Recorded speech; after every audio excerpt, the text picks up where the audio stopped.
بسم اللہ الرحمن الرحیم۔ السلام علیکم۔ امید کرتا ہوں آپ سب خیریت سے ہوں گے۔ اللہ کے رسول کی ٹو دا پوائنٹ کچھ باتیں آپ کے ساتھ شیئر کرتا ہوں جن کو جاننا ہر مسلمان کو لازم ہے۔ حضرت عبداللہ بن مسعود رضی اللہ تعالیٰ عنہ سے روایت ہے، رسول اللہ صلی اللہ علیہ وآلہ وسلم نے فرمایا، دنیا میں رہنے کے لیے چیزیں دو ہیں بس، کلام اور عملی طریقہ۔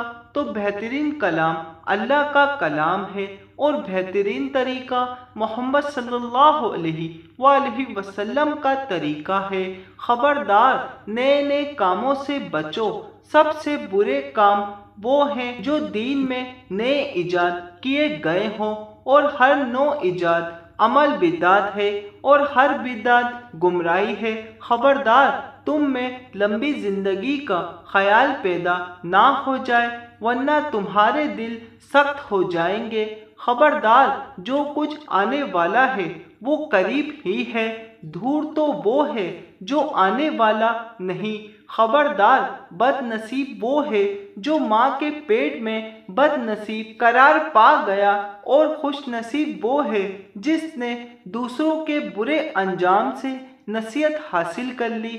خبردار، مومن سے جنگ کرنا کفر ہے اور اسے گالی دینا فسق ہے۔ کسی مسلمان کے لیے حلال نہیں کہ 3 دن سے زیادہ اپنے مسلمان بھائی سے قطع تعلق کیے رہے۔ خبردار، جھوٹ سے بچو۔ جھوٹ نہ سنجیدگی سے بولنا جائز ہے اور نہ مذاق میں۔ ایسا نہیں ہونا چاہیے کہ آدمی اپنے بچے سے کوئی وعدہ کرے پھر اسے پورا نہ کرے۔ بلا شبہ جھوٹ گناہ کی طرف لے جاتا ہے اور گناہ جہنم کی طرف لے جاتا ہے، اور سچ نیکی کی راہ دکھاتا ہے اور نیکی جنت میں لے جاتی ہے۔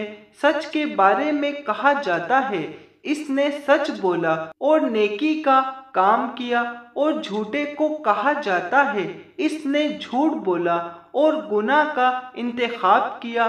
خبردار، بعض اوقات ایسا بھی ہوتا ہے کہ بندہ جھوٹ بولتا رہتا ہے، حتیٰ کہ اللہ کے ہاں سے جھوٹ بولنے والا لکھ دیا جاتا ہے۔ جزاک اللہ۔ حدیث مبارک سمجھ آنے کی صورت میں ایک لائک ضرور کر دیے گا۔ اللہ حافظ۔